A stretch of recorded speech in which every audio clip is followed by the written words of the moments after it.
స్త్రీ పురుషుల యొక్క శారీరక మానసిక నిర్మాణాలు ప్రవృత్తులను బట్టి మనకి అనేక రకాల కళలో ఈ విభాగాలు చేశాం. ఎందుకంటే ఆ వైవిధ్యంలో ఉండే గొప్పదనాన్ని మనం ఆస్వాదించాలి, కానీ అంతా ఒకటే అని చెప్పేసి ఇంక ఆస్వాదించడానికి ఏం లేదు. ఇంక దాన్ని వైవిధ్యంగా భావించాలి, వైరుధ్యంగా భావించకూడదు. ఇక స్తోత్రం లోతుల్లోకి పెడితే జటాటవీగల జల ప్రవాహ పాపిత స్థలే గళేవలం జలంబితం భుజంగతుంగమాలికాం డమడ్డమడ్డమడ్డమన్నినాదవడ్డమర్వయం చకార చండతాండవం తనోతున శివ శివం.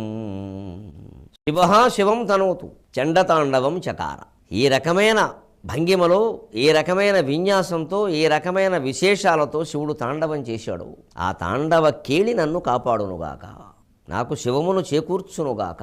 శివ శివం తనోతు. తనోతు అంటే కలిగించునుగాక, వ్యాపింపజేయునుగాక, సంక్రమింపజేయునుగాక అని అర్థం. ఇంగ్లీషులో తన టు స్ట్రెచ్ అంటారు. ఈ ధాతువుకు అర్థాన్ని స్ట్రెచ్ అని చెబుతారు. అది వ్యాపించ